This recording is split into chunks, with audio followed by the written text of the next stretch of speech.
गुरु विष्णु गुरुदेव महेश्वर गुरु साक्षात् परब्रह्म तस्मै श्री गुरवे नमः। वक्रतुंडं महाकायं सूर्यकोटि समप्रभं निर्विघ्नं कुरु मे देव सर्वकार्येषु सर्वदा। सर्वमंगलमांगल्ये शिवे सर्वार्धसाधिके शरण्ये त्र्यंबके देवी नारायणी नमोस्तुते। सभादेवताभ्यो नमः। సరే, అరణ్యకాండ రామాయణంలో రావణుడు తిరుగుముఖం పట్టాడు లంకకి. ఇప్పుడు అకంబరుడు చెప్పాడు మారీచుడిని ఎత్తుకరమని చెప్పారు కదా. మారీచుడు ఏం చేశాడు, చిన్నప్పుడు తన దెబ్బ తగిలింది కదా, రామ బాణ రుచి చూశాడు. రామ స్పర్శ ఎక్కడ జరిగినా కూడా వాడు ధర్మంలోకి మారిపోతాడు. అందుకే రాముడిని పట్టుకొని ఉండాలని ఎందుకంటే ఇవాళ కూడా గురుగారి దగ్గరికి వెళ్ళాను, చాలాసేపు డిస్కషన్ అయ్యింది, చాలా సంతోషపడ్డారు. ఎట్ సేమ్ టైం మీరు అందరు చేస్తున్న పనులకు కూడా చాలా సంతోషపడ్డారు. చిన్న పిల్లలు మేము ఈ ఏజ్కి వచ్చి కూడా అందుకోలేంది, చిన్నపిల్లలు మీ దగ్గర ఉన్న ట్యూషన్ పిల్లలు స్టూడెంట్స్ ఎవరైతే ఉన్నారో వాళ్ళు భగవద్గీత, హనుమాన్ చాలీసా ఇవన్నీ నేర్చుకుంటే ఇంకా ముందు ముందు సుందరాకాండ నేర్చుకొని బాగా రామాయణ రోజు పురాణం విని ఎంత బాగున్నారయ్యా, నిజంగా మ్యాచ్ చిన్నప్పుడు మేము కూడా చేయలేదు, ఎంత బాగా చేస్తున్నారు మీ పిల్లలు అంటున్నారు. అప్రిషియేషన్స్ అందరి దగ్గర నుంచి వస్తున్నాయి మీరందరూ చేసే పనులకి. అది మెయింటైన్ చేసుకునే లక్షణం పెట్టుకోండి. ఇది ఎలా ఉంటే పేరు రాగానే వదిలేస్తే తర్వాత పేరు పోతుంది. పేరు ఎప్పుడు నిలబడాలి అంటే ఎప్పుడు ధర్మంలో నిలబడాలి, ధర్మాన్ని సపోర్ట్ చేయాలి. అంతేగాని ఇదేదో ఏప్రిల్ వరకు ట్యూషన్ వస్తాం కదా తర్వాత మానేస్తాం కదా అట్లా కాదు.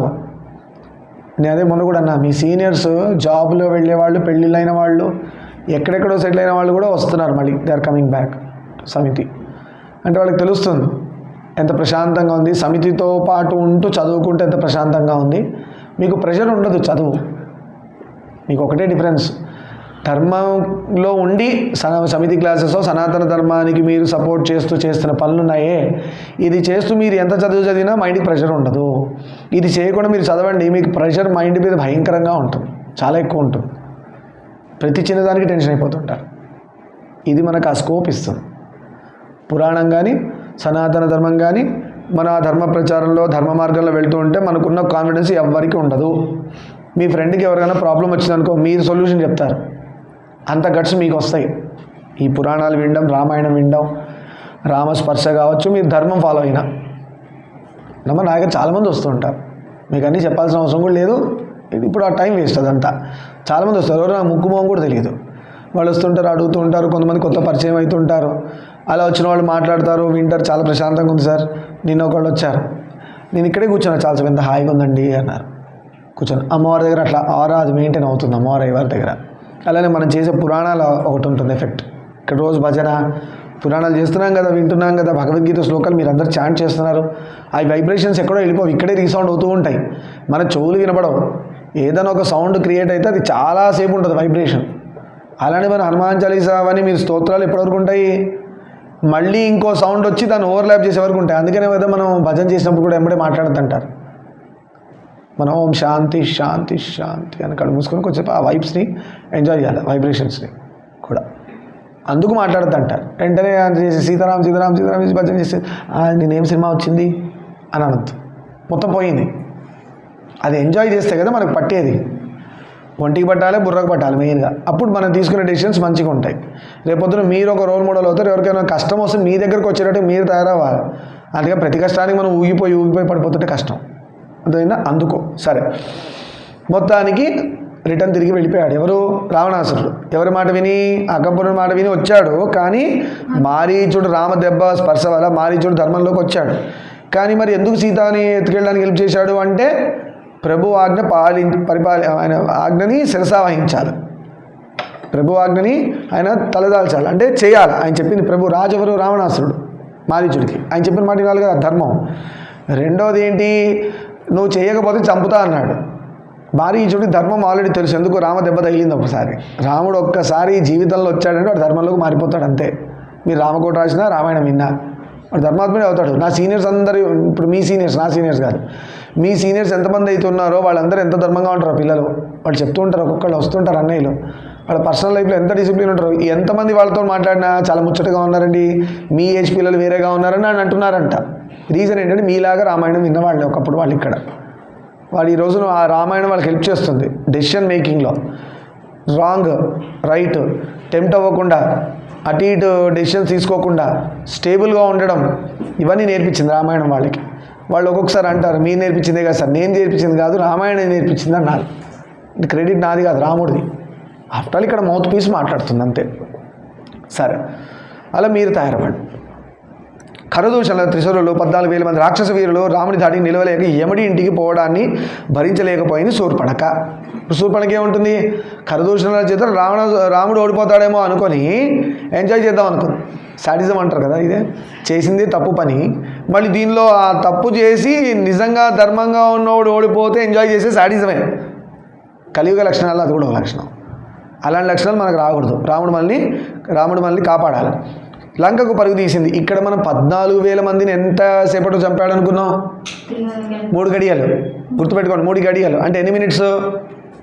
72 మినిట్స్, 24 మినిట్స్, 24 అవర్స్ అని గుర్తుపెట్టుకోండి. అదే 24 మినిట్స్గా గుర్తుంటుంది. ఒక గడియ is equal to 24, 72 minutes, 1 hour 12 minutes అనుకున్నాం. ఒక్క నిమిషానికి ఎంతమందిని చంపాడు అనుకున్నాం? ఒక సెకండ్కి 30 మెంబర్స్, ఒక్క సెకండ్కి 30 మందిని చంపాడు రాముడు అనుకుంటే, నిన్న ఒక చోట రామాయణ పారాయణ జరుగుతుంటే హనుమంతుల వారు 80,000 మందిని చంపాడంట. ఇప్పుడు ఎస్టిమేట్ చేసుకోండి. రాముల వారు 3 గడియల్లో చంపితే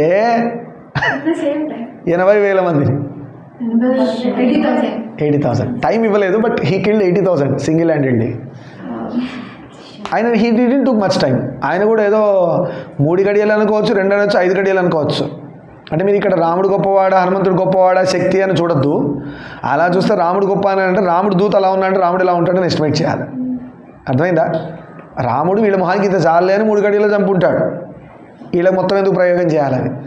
ఎలాగైతే మనం వీళ్ళకి ఇంత అవసరమా అని అనుకుంటారు కదా, వీళ్ళ మొహాలకి ఇంత అవసరమా అనుకుని రాముడు మేబీ 3 గడియల్లో అంత టైం తీసుకొని చంపాడు. హనుమంతులో ఉగ్ర రూపంలోకి వచ్చాడు. ఎందుకు? ఆయన కూడా మొత్తం పెట్టలేదు త్రస్ట్, తెలుసు కదా. లంకిని ఎడం చేత్తో దోమని కొట్టినట్టు కొడితే చచ్చిపోయింది. ఆయన కూడా పోన్లే పాపాన్ని చంపాడు. ఆ పోన్లే పాపాన్ని చంపిన దానిలో కూడా 80,000 మంది చచ్చారు హనుమంతుల వారి చేతిలో. సుందరకాండని చదువుతుంటే నాకు ఎంత సంతోషం అనిపించిందో.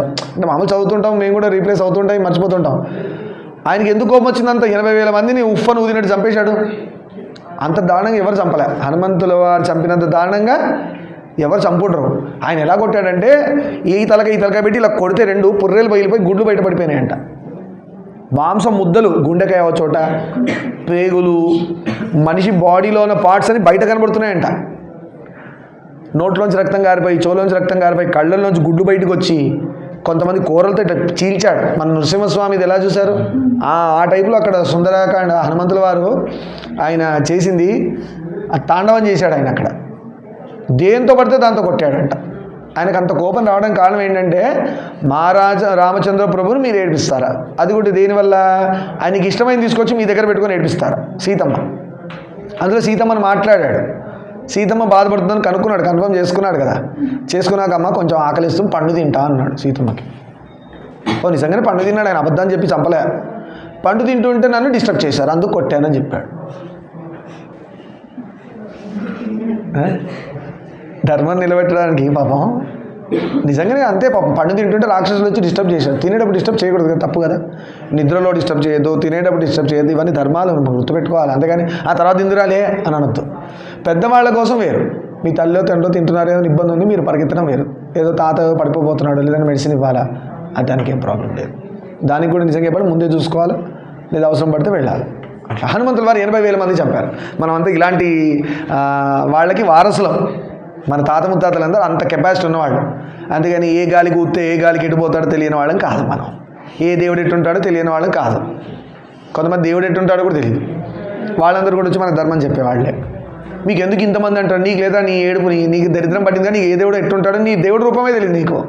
మా అదృష్టం చూడు, మాకు ఎన్ని రూపాల్లో మా దేవుడు కనబడుతున్నాడో.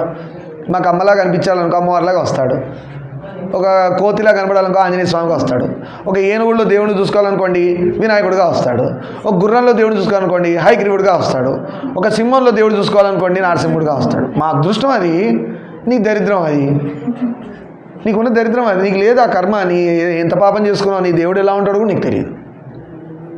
ఇంకొంతమందివి చెప్పలేమ్మా, వాళ్ళ దేవుడికి వచ్చిన కష్టాలు మన దేవుడికి కూడా రాకూడదు. ఏ దేవుడికి రావద్దని చెప్పుకోవాలి. అవునా కాదా? అవునా కదా?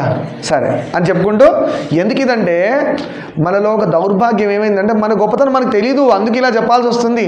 మన గొప్పతనం మనకు తెలిస్తే ఏమిటి, నేను స్టార్ట్ కూడా చేయగలను అనగా మీరు అవుతూనే ఉంటారు. ఎంత హ్యాపీగా ఉంటారు. జై శ్రీరామ్ అంట సనాతన. అందుకే మనం ఒక్కొక్కసారి రామ లక్ష్మణ జానకి అనగానే ఏం చెప్తారో జోష్లో జై బోలో హనుమానికి అంటారు. జై బోలో హనుమానికి అనగానే మా తాత ముత్తాతలు అందరూ ఈ రేంజ్లో ఉన్నారు. బండన భీముడు ఆ టైప్లో ఉన్నారు మా వాళ్ళు. ఒక్క సెకండ్ 30 మంది అలా వెళ్ళిపోవాల్సిందే, దోమలు వెళ్ళిపోయినట్టు. అలానే 80,000 మంది ఇలా ఇట్లా నలిపేశారు. 80,000 మంది నలిపి ఇట్లా పడేశారు పక్కకి. అలాంటి వాళ్ళకి వారసులం. అంటే మనం ఎంత స్ట్రాంగ్ ఉండాలి? ప్రతి అడ్డమైన గాలికి మనం మూవ్ అవ్వకూడదు. అర్థమైందా? ప్రతి అడ్డమైన గాలికి మనం మూవ్ అవ్వకూడదు, స్ట్రాంగ్గా ఉండాలి. మన ధర్మం పట్టుకున్నాం, చెయ్యండి. మీరు కూడా పేరెంట్స్ని ఇలాంటి వాటి కోసం ఒప్పించాలి. అది కూడా మీ బాధ్యత, ఒప్పించాలి. వాళ్ళకి తెలియదు పాపం, వాళ్ళకి ఎవరు గురువులు చెప్పలేరు, వాళ్ళు ఇలాంటి సబ్జెక్ట్స్ ఎప్పుడు లేరు. కొంతమంది పేరెంట్స్, అమ్మ నీకు తెలియదమ్మా, చాలా నువ్వు కూడా రా, నువ్వు కూడా విను, కూర్చొని తెలుస్తుంది నీకు ఇంపార్టెన్స్. పోనీ మీరు రాలేరా, పెద్దవాళ్ళు కదా, కొంచెం ఉంటుంది కదా పిల్లలతో, నేను ఒక్కదాని పెద్దదాన్నో, నేను ఒక్కడిని పెద్దవాడిని, ఈ ఫీలింగ్స్ వస్తాయి. యూట్యూబ్లో రికార్డ్ చేస్తున్నాగా ఇలాంటి వాళ్ళ కోసమే. వాళ్ళని వినమను, తప్పులుంటే చెప్పమను, నేను కూడా మార్చుకొని ఇంకో బాగా చెప్పడానికి ట్రై చేస్తాను. ఏమండి ఇలా చెప్తున్నారు, ఇలా కాకుండా ఇలా చెప్పమనండి, చెప్తాను మార్చి. ఎవరిని తిట్టడం ఎందుకండి, మంచిదే, ఎవరిని తిట్టకుండా మందే చెప్పుకుందాం. ఎందుకు తిట్టాల్సి వస్తుంది? మన గొప్పతనం తెలియదు కాబట్టి. ఒక 2 అక్షరాలు ఉంటాయి, ఏదైనా మందన్న అప్ చేయాలా, లేదా దీనన్నా డౌన్ చేయాలా. డౌన్ చేయడం మనం ఏం చేయట్లేదు, ఉన్నదే చెప్తున్నాం, అదే డౌన్ అవుతుంది. నేను దేనికి కించపరి చెప్పట్లే, ఉన్నదే చెప్తున్నా. అది ఇక్కడ ఉన్నదాన్ని మనం ఎత్తి ఇక్కడ పెట్టాం, మంది ఇక్కడ ఉంది, ఇక్కడ ఉండాల్సిందని మనం ఎత్తాం, ఇక్కడ పెట్టాం. ఒరే ఇది ఇక్కడ కాదురా ఇక్కడ అని చెప్తున్నా. అప్పుడు దీని ఎత్తు తెలుస్తుంది మన దాంతి. అది నేను చేసే ప్రయత్నం. అంతేగాని ఎవరిని కింద పడేసో కించపరచో మనమేమన్నట్ల. సరేనా? మన నిజం తెలిస్తే చాలు. శూర్పణఖకి నచ్చలే, కరదూషణాలు చనిపోయారు కదా. అందులో రాముడు నేను నచ్చినవాడు గెలుస్తున్నాడు. ఇదొక శాడిజం కదా శూర్పణఖలో ఉంది. ఏంది అంటే నాకు కావాల్సింది నాకు దక్కలేదు. అందులో అది ఇంకా ఆనందంగా ఉంది, ఇంకా విజృంభణ చేస్తూ ఇంకా గొప్ప పేరు తెచ్చుకుంటుంది. అంటే ఇంకా ఏదో చేసేయాలి దాన్ని కదా, శాడిజం. మంత్రులతో కొలువుదీన రావణి సభలోకి వెళ్ళింది. ఇప్పుడు రావణాసుడు ఏం చేశాడు, మంత్రులందరితో కూర్చొని ఏదో అర్జెంట్ మీటింగ్లో ఉన్నాడు. సపరేట్గా చెప్పింది ఫస్ట్ పోయి, ఎవరి మాట విని రిటర్న్ వచ్చాడు, మారీచుడి మాట విని వచ్చాడు. ఇప్పుడు ఏం చేసింది, ఇలా కాదు అందరిలో ఈయనని ఎగతాళి చేస్తే రోషానికన్నా పోతాడని. ఇది ఆమె చేసిన బ్లండర్. అన్నని చంపింది అని చెప్పడానికి, రాముడు చంపలేదు, శూర్పణఖనే చంపించిందని చెప్పాలి. అందరిలో పరువు తీసేసింది అన్న. ఇది ఇలాంటి చెల్లెళ్ళు ఎవరికి ఉండకూడదు. వెళ్ళింది. వికృత రూపంతో వచ్చిన చెల్లెలు దీనావస్థను చూసి కూడా చలించని రావణాసుడు చూశాడు. సరే తన అర్జెంట్ మీటింగ్ కాబట్టి అది మాట్లాడుకుంటున్నాడు ఆయన చెల్లెని చూసి కూడా. ఎందుకంటే ఏదో చేసి ఉంటుంది, ఎవడో ముక్కు చోలు కోసి ఉంటాడు అని ఆయన కూడా అర్థం అయ్యింది. కానీ ఆయన పనులు ఆయన బిజీగా ఉన్నాడు. మరి ఏమన్నా అయ్యో అలా ఎలా అంటే, మరి ఊరికే పనికిరాని పనులు చేస్తాను అన్న కూడా విసుగురాదు. మీకే అలాంటి చెల్లెలు అనుకో, వింటారా? అయిపోవే ఎప్పుడు ఇలాంటిది ఏదో తీసుకొస్తావు, నీ వల్ల నా నెత్తి మీద నా పరువు పోతుందా అంటారా లేదా? 2 సార్లు చేయగా మనం అంటాం. శూర్పణఖ ఆవేశం కట్టలు తెచ్చుకుంది. ఇంత సభలో నాకు ఇంత అవమానం జరిగాక నన్ను పట్టించుకోకుండా, కరదూషణాలు చనిపోయాక కూడా నీకు అంత చెప్పాక కూడా నువ్వు ఏం పట్టనట్టు ఉంటావా అని రోషం వచ్చింది. ఎవరికి? శూర్పణఖ. రావణుడి మూర్ఖత్వాన్ని తిట్టిపోయి సభలో అందరి ముందు తిట్టింది. మూర్ఖుల్లా ఉన్నావు, నాకు ఈ అవస్థ చేసినోడు రేపొద్దు నిన్ను చంపడా అన్నది. రేపొద్దు నీ లంక జోలికి రాడా, అన్యాయంగా నా ముక్కు జోలు, అన్యాయంగా ఆమె అలా ప్రజెంటేషన్ ఇచ్చింది రాంగా. అన్యాయంగా నా ముక్కు జోలు కోసిన వాడు రేపొద్దు నిన్ను చంపడా, నీ రాజ్యం జోలికి రాడా, నువ్వు ఎన్ని రోజులు ఇలా బ్రతుకుతానని అనుకుంటున్నావు అని అందరిలో చేసింది. ఇప్పుడు ఖచ్చితంగా అటెండ్ చేయాలి రావణాసుడు. ఎందుకంటే అందరిలో చెల్లెలు ఈ విధంగా అన్నా కూడా పట్టించుకోలేదంటే రేపు మమ్మల్ని ఏం పట్టించుకుంటాడు, చెల్లెల్ని పట్టించుకున్నాడు. వస్తుందా రాదా? అది ఆమె తెలివి, అట్లా ప్రజెంట్ చేసింది. చచ్చినట్టు రావణాసుడికి ఆప్షన్ లేదు, ఇప్పుడు చేయాల్సిందే. శ్రీరాముని వల్ల లంకకు ముప్పు వాటిల్లగలదని హెచ్చరించింది. చెప్పింది చూడు, శ్రీరాముడి వల్ల లంకకు. రాముడు అలాంటి వాడా? రాముడు నాన్న మాట నిలబెట్టడం కోసం అయోధ్యనే వదిలేసి వచ్చాడు. వాడికి లంక ఏమందమ్మా, అంతది లంక, అంత అయోధ్య, అదే వదిలిచ్చినోడు లంక అవసరమా? అంటే రావణాసుడికి ఇక్కడ నాలెడ్జ్ పోయింది. దీన్నే అవిద్య అంటారు. నాలెడ్జ్ లేనప్పుడే మనం ఇట్లా ఉంటాం. నాలెడ్జ్ వచ్చిందనుకోండి ఇంకా ఈజీ చెప్తా. మీకు మ్యాథ్స్ పేపర్ అంతా బాగా ప్రిపేర్ అయిపోయారు, పేపర్ చూడగా ఏమనిపిస్తుంది, ఈజీ అనిపిస్తుంది. అసలు ఏం ప్రిపేర్ అవ్వాలి, ఆయన ముచ్చట్లు వేశారు, పేపర్ చూడగానే టఫ్ అనిపిస్తుంది. అమ్మో ఇక్కడ నుంచే ఇచ్చాడ్రా వీడు, టెక్స్ట్ బుక్లో లేదు, టెక్స్ట్ బుక్ బయట నుంచి వచ్చిందిరా అంటారు. చూడలేదు కాబట్టి. చూస్తే ఏమంటాడుతున్నారా, 3rd ఎక్సర్సైజ్ 4th ప్రాబ్లం అంటారు. ఎగ్జాంపుల్ చెప్తున్నా, అలా చెప్తారు లేదా? అంటే మీకు జ్ఞానం వస్తే ఒకలా ప్రవర్తిస్తారు. రావణాసుడికి రాముడి అందుకు జ్ఞానం లేదు.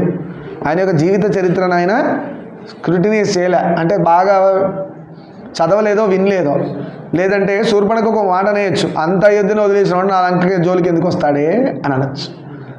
ఇలా మనం ఉండకూడదు, రావణాసుడిలాగా నాలెడ్జ్తో ఉండాలి, జ్ఞానంతో ఉండాలి. లేదంటే ప్రతి ఒక్కడు రావణాసురుడో కంసుడో ఇంకా హిరణ్యకశిపుడో హిరణ్యాక్షుడో ఇలా తయారవడం ఖాయం. మనలోంచే వస్తారు అలాంటి వాళ్ళు కూడా. ఎందుకంటే మనకు జ్ఞానం లేకపోతే అలానే అవుతారు. అజ్ఞానం అంటారు, అజ్ఞానంలోనే తప్పులు జరుగుతాయి, అజ్ఞానంలోనే తప్పులు జరుగుతాయి. రావణాసుడు అజ్ఞానం లేదు, అందువల్ల ఏమైంది, రాముణ్ణి ఎస్టిమేట్ చేయలేకపోయాడు, నిజమేమో అనుకున్నాడు చెల్లెల మాట విని. ఇప్పుడు అకంపనుడు ఎలా ఉన్నాడు, శూర్పణకి ఇంకా దారుణంగా తయారైంది. అకంపనుడు ఇంకా చెప్పొదిలేశాడు, ఇవైతే వెళ్ళే వరకు ఊరుకోలే, నువ్వు పోతావా లేదా అన్నట్టు తయారైంది ఇంట్లో. సౌందర్యవతి అయిన సీతకు తగిన భర్తవు నీవేనని రావణాసురుడిలో కొత్త ఆశలు రేకెత్తించింది. ఇన్ని చెప్పింది కథల్లో. ఈయనకు ఒక వీక్ పాయింట్ ఉంది. లోకం మొత్తంలో అందగత్తైన సీత రాముడి భార్యగా ఉంది. యాక్చువల్లీ ఆవిడికి నువ్వు సరైన జోడి, అంటే నీలాంటి వాడికి అలాంటి భార్య లేదేంటి అంటే, రావణాసుడికి ఎంతమంది భార్యలు ఉన్నా కూడా సీత మీద ఇంట్రెస్ట్ వచ్చేటట్టు ఈవిడ ప్రజెంట్ చేసింది. ఆడదానికి ఆడశత్రువు అంటే ఇది కూడా కారణం. సీతమ్మకి అంత కష్టం రావడానికి కారణం శూర్పణకే. బుద్ధుండక్కర్లా, ఆమె ఏమైనా ఆలోచించాలా, గృహస్థురాలు పాతివ్రత్యంలో ఉంది, పతివ్రత, రాముడి భార్య, సాక్షాత్తు విష్ణుమూర్తి అవతారం. ఎందుకంటే ఆయన పరాక్రమం చూడంగానే ఒక అర్థమైపోయి ఉండాలిగా, లక్ష్మణుడు చూశాక కూడా. అలాంటి వాళ్ళ జోలికి పోవడం అన్యాయం అని అనుకోవాలిగా. పోక ఏం చేసింది, పోయి అన్నం తీసుకెళ్ళి సీతకి తగిలిచ్చింది. సీతనే మృత్యుదేవత అంటారు, రావణాసురుడి మృత్యుదేవత సీత రూపంలో వచ్చిందంటారు. అంటే ఇంటికి తెచ్చుకున్నాడు యముణ్ణి సీత రూపంలో, పట్టుకెళ్ళిపోయాడు ప్రాణం. ఎవడైనా దాక్కుంటాడు యముడు వస్తున్నా అంటే, ఎక్కడ పట్టుకెళ్తాడని. ఈయన చూడు వెళ్ళి తెచ్చుకున్నాడు, ఇంట్లో పెట్టుకున్నాడు సీత రూపంలో. సరే, వెంటనే ఒకవైపు మారీచుడి మాటలు. ఇప్పుడు రావణాసుడు కూడా ధర్మాత్ముడే, సీతమ్మని ఎత్తుకురావడం ఒక్కడి విషయమనే కానీ రావణాసుడు మంచి తపశ్శక్తి సంపన్నుడు, శివుడి ప్రియభక్తుల్లో ఒకడు ఆయనే కదా శివతాండవ స్తోత్రం రాసింది, అవునా కాదా. ఆ రావణాసుడికి మైండ్లో రెండు నడుస్తున్నాయి. ఇప్పుడు మనలో కూడా ఇలా నడుస్తుంది. పురాణం విందామా, ఇంటికి వెళ్ళిపోదామా, భజనకి వెళ్దామా, ఇంటికి వెళ్దామా, హనుమాన్ చాలీసా ఇవాళ అవసరమా, నెక్స్ట్ వీక్ అటెండ్ చేయవచ్చు కదా. ఈ యుద్ధము రావణాసురుడి రామయుద్ధం లాగానే, అంటే ధర్మం అధర్మం యుద్ధం మనలో కూడా రోజు నడుస్తుంది. మీరేం చేశారు, ఫైనల్గా విన్నారు, పురాణం వినడానికి కూర్చున్నారు, అయిపోయి రాముడు గెలిచాడు, ధర్మం గెలిచింది. పురాణం మానేసాం, హనుమాన్ చాలీసా డుమా కొట్టాం, అధర్మంలోకి వెళ్ళిపోయాడు, రావణాసురుడు గెలిచాడు, రావణాసురుడుగా మీరు మారుతున్నారు అని చెప్పడానికి ఇంతకంటే బెస్ట్ ఎగ్జాంపుల్ ఇంకోటి లేదు. ఎంతమంది లేరో నిర్మోహమాటంగా అదే చెప్పాలి. నేను అందుకే ఈ మధ్య కొత్తగా సంకల్పాలు చేసుకుంటున్నా, మీతో కూడా అన్నాను మొన్న. రామకోటి మీరు రాస్తున్నారు కాబట్టి మీకు చదువులు చెప్తున్నా. కొంతమంది రాయించేవాడిని, అంతకుముందు ఇలా రాయించేవాడిని అంటే పిల్లలకి అలవాటు ఉందని. ఇప్పుడు నేను స్ట్రిక్ట్ అవుతున్నా, అలా రాసిన వాడికే చదువు చెప్తా, అలా రాయినోడికి నేను చెప్పను.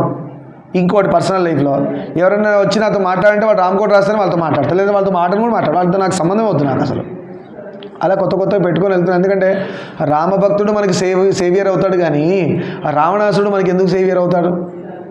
రామభక్తుడు మనల్ని కాపాడతాడు, ఎందుకంటే వాడికి రామ లక్షణాలు ఉంటాయి, రాముడికి ఏ లక్షణాలు ఉన్నాయి, కాపాడే లక్షణం ఉంది. రావణాసుడు భస్మాసుడులాగా భక్షణం చేసేస్తాడు.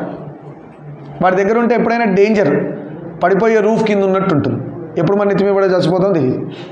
అలాంటి వాళ్ళని మీరు కూడా ఇలానే ఫిల్టర్ అవుట్ చేయాలా. మా అమ్మాయి దిక్కుమాల రింగ్ టోన్ అయితే పెట్టింది, తిట్టి మార్చా పొద్దున. ఆ యాప్లో అదే ఒక రింగ్ టోన్ ఉంది పప్ప అన్నది. అనగా లేదమ్మా, నువ్వు ఆంజనేయ స్వామి భక్తురాలు అన్నప్పుడు నువ్వు ఆ ఆంజనేయ స్వామి నీ దగ్గరకు వచ్చినప్పుడు టచ్ తెలవాలి కదా. నీ దగ్గర హనుమాన్ చాలీసనో, శ్రీ గురు చరణనో, లేదంటే రామలక్ష్మణ జానకి జై బోల్ హనుమాన్కి, ఇలాంటి టచ్ నీ దగ్గర అసలే రావాలి కదా. మరి నీకు అంత ఫేవరెట్ గాడ్ అన్నప్పుడు, అంటే ఈవెన్ అనట్లే, మా అమ్మాయి కాబట్టి నేను ఎగ్జాంపుల్ చెప్పుకున్నా, వేరే వాళ్ళ మీద అయితే ఫీల్ అవుతారని, లేదా నా మీద పెట్టుకోవాలి. నాకు రాముడు ఇష్టం, చూడండి ఏమొస్తుంది, రామచంద్రాయ జనక రాజ మనోహరాయ. పల్లేక పెట్టుకోలే, ఎవడన్నా కాల్ చేసినా కూడా రాముడి తలుచుకొని కాల్ లిఫ్ట్ చేసి మాట్లాడతాం. ఇది రావాలా, మార్పు ప్రతి యాంగిల్లో రావాలి. కొంతమంది అంటారు వీడు ఓవర్ యాక్షన్ చేస్తున్నాడు రా, రింగ్ టోన్ కూడా బాత్రూమ్లో వెళ్తే కూడా రామచంద్రాయ మంగళం వచ్చింది, నీకు ఎందుకు బాత్రూంలో అవుతాయి, దేవుడు రూమ్లో కూడా వస్తుంది కదా అది చెప్పడం, బాత్రూంలో కూడా రామచంద్రాయ మంగళం అని వచ్చింది, రాని బాత్రూంలో రామచంద్రాయ మంగళం, నాకేం ప్రాబ్లం, రాముడికి లేని ప్రాబ్లం నీకెందుకు రాముడికే లేదు ప్రాబ్లం, నీకెందుకు. నేను అక్కడైతే హారతులు అయితే పట్టట్లేదు కదా బాత్రూంలో కదా, మరి నీకేం నొప్పి. అంటే కొన్ని నామాలకి ఎప్పుడు దోషం లేదు, నామం ఎక్కడని చేసుకోవచ్చు. వాష్రూమ్లో గంట సేపు కూర్చున్నాం అనుకోండి, స్నానము అన్ని బట్టలు అన్నీ కలిపి గంట సేపు అరుణాచల శివ అనుకుంటూ పని చేసుకోవచ్చు. అస్సలు దోషం లేదు. మంత్రం చేయకూడదు, బీజాక్షరాలు చేయకూడదు. కొన్ని శక్తివంతమైన స్తోత్రాలు ఉన్నాయి, వాటి జోలికి పోకూడదు, లలిత విష్ణు లాంటివి. నామము ఇచ్చిందే అందుకు. ఒక మాట చెప్తాను, కొంతమంది పెద్దవాళ్ళు గురువులు కూడా వాష్రూమ్ వెళ్ళేటప్పుడే ప్రాణం వెళ్ళిపోయింది వాడిది. వాష్రూమ్లో ఉండగా ప్రాణం వెళ్ళిపోయింది. నేను బయటికి వెళ్ళాక గోవింద అంటాను, నేను గోవింద అనేటప్పుడు ప్రాణం తీసుకుపో, నాకు మోక్షం వస్తుందని రాసి పెట్టుందా? ప్రాణం ఎక్కడ పోతుందో ఎక్కడ పోతుందో కూడా తెలియదు. నిద్రలో పోతే అని పోయి ఉంటాడు, తెలీదు. మా చుట్టాల్లో ఒక ఆయన పాలు తాగేసి చైర్లో గ్లాస్ కింద పెట్టి చైర్లో ఇలా ఊతుపోయాడు. వాళ్ళు ఏమనుకున్నారు, చాలా సునాయాసంగా వెళ్ళిపోయాడు, ఎంత అదృష్టం అన్నారు. కానీ అలా పోవడం అదృష్టమా? సునాయాస మరణం అంటే అలా కాదు. మన ప్రాణం పోవడం మనకు తెలవాలా. నువ్వు తెలిసి నీ ప్రాణాన్ని ఇచ్చిపా, నాకేమొద్దు, శరీరం వద్దని మన ప్రాణం మనకు తెలుస్తూ బయటికి వెళ్ళే సాధన రావాలి. అది ఉంది మన ధర్మంలో. మన ప్రాణం పోవడం మనకు తెలుసు. వివేకానందుడు ఎగ్జాంపుల్ చెప్పాను ఎన్నోసార్లు. వాళ్ళ శిష్యుని పిలిచి తులసి నీళ్ళు తెమ్మన్నాడంట. ఎందుకు గురువుగారు తులసి నీళ్ళు అంటున్నారు? పిల్లాడు వెళ్ళి తులసి నీళ్ళు తెచ్చే లోపల అక్కడ క్యాలెండర్లో రౌండ్ అప్ చేశాడు, వెళ్ళిపోయింది ప్రాణం. ఇది నోట్ చేసుకోండి. శిష్యుడి దగ్గర ఉంటే మరి కాళ్ళు పట్టుకుంటే గురువుగారు వెళ్ళడానికి ఉండదు. స్వామి మీరు వెళ్ళిపోతే ఎలా, నాకు దిక్కేవరని శిష్యుడు కాళ్ళు పట్టుకున్నాడు అనుకోండి, గురువుగారు ప్రాణం వదలడానికి ఉండదు ఇక. ఎందుకంటే కాపాడాల్సిన బాధ్యత గురువుది కాబట్టి శిష్యుడిని. అందుకని మ్యాక్సిమం గురువులు శిష్యుల దగ్గర ఉన్నప్పుడు వెళ్ళరు, శిష్యులు లేనప్పుడే వెళ్ళిపోయినాయి ప్రాణాలు. అంటే వాళ్ళకి టైం వస్తే వెళ్ళిపోతారు. వాళ్ళకి ఓ స్టేజ్ వచ్చేసరికి చెప్తారు, విన్నారు. లేదంటే ఏం చేస్తారంటే ఇది కాకపోతే ఇంకో బ్యాచ్ ఉంది, వీళ్ళకి ఎంత అందాలో అంతే అందింది, నా డ్యూటీ ఇంతవరకు అయిపోయింది అనుకొని ఇంకో బ్యాచ్లోకి షిఫ్ట్ అయిపోతారు.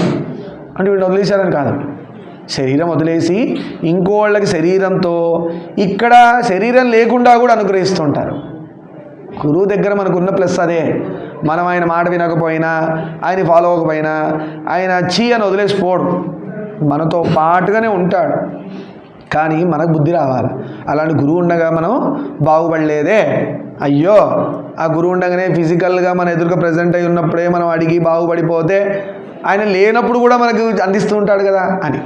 ఈ శరీరం ఇక్కడ వదిలేసి ఇంకో చోటుకి వెళ్తాడు. కానీ ఈ గ్రూపు ఆ గురువుగారితోనే ఉంటారు. ఆ గ్రూపు ఫిజికల్గా అటెండ్, ఆ కొన్ని రోజులు అయితే అక్కడ కూడా శరీరం వదిలేస్తారు, ఇంకో గ్రూప్ని అటెండ్ చేస్తుంటారు. ఇదైన ప్రాసెస్.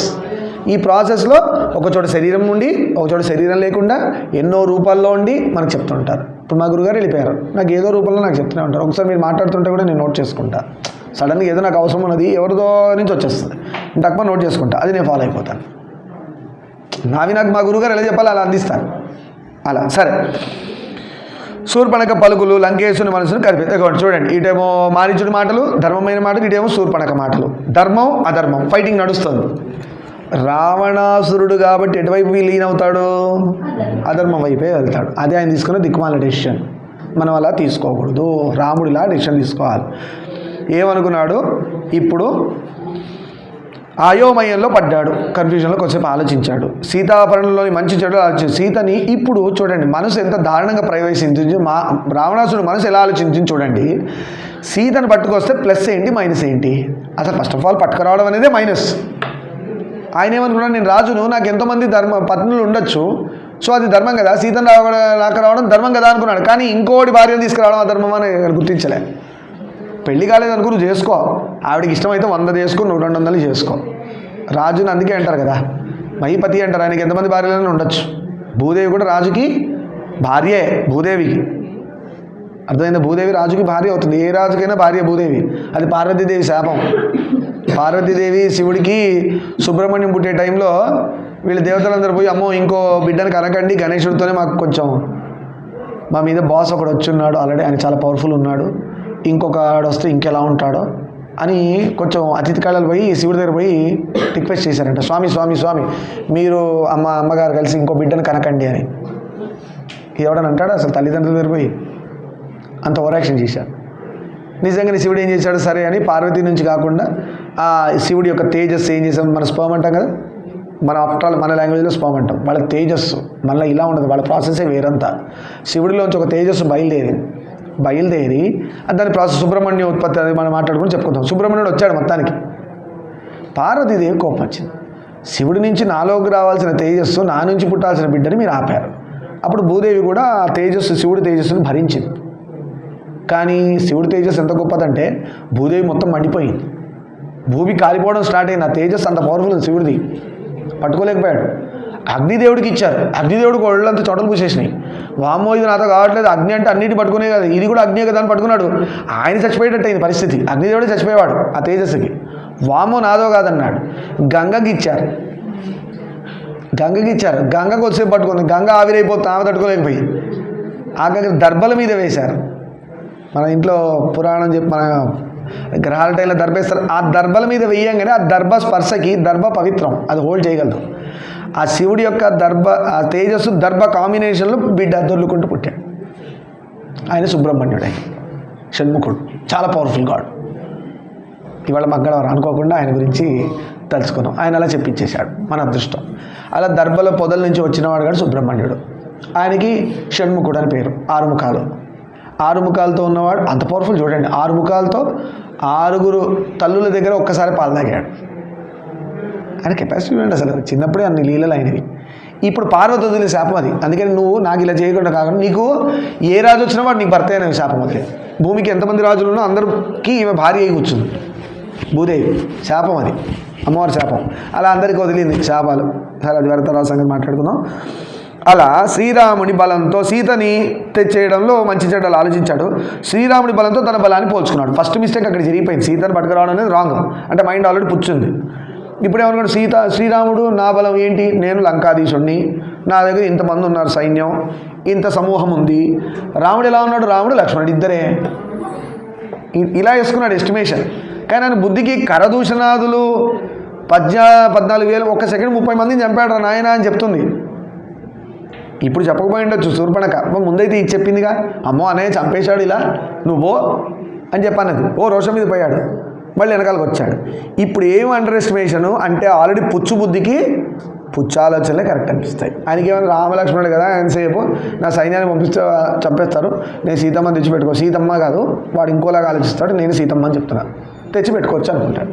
అనుకొని ఇప్పుడు శ్రీరాముడి బలంతో తన బలాన్ని పోల్చుకొని చివరకు సీతని పట్టుకోరావడానికే రెడీ అవుతున్నాడు. అనేది మంగళకరమైందా, అదా మంగళమా?